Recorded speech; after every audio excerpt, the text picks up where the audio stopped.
Welcome to the Tech Egg. Don't get scrambled. Enjoy the video.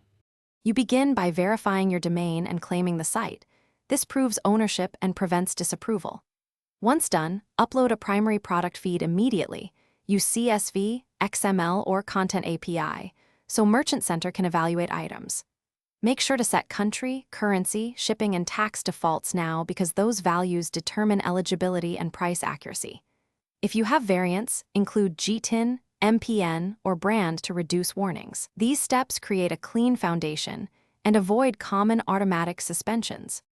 Next, you tackle the complex middle.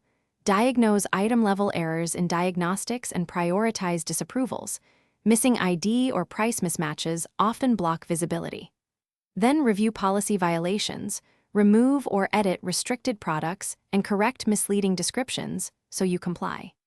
Use scheduled feed fetches or Content API call tests to iterate quickly and monitor processing logs for parsing errors. Make sure to resubmit modified items and watch for status changes. Iterative checks prevent repeated rejections and speed reapproval. To finish, link Merchant Center to your ads account and ensure the primary feed is selected so campaigns can use products. Then test a sample of live items in the online store and monitor performance metrics to confirm approvals.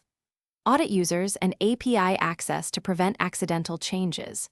If problems persist, request a manual review, contact Merchant Center support, or temporarily strip problematic attributes, promotions, custom labels to isolate the cause. That troubleshooting tip often reveals hidden validation failures and restores normal indexing. Thanks for watching. Consider subscribing if I helped unscramble your problems.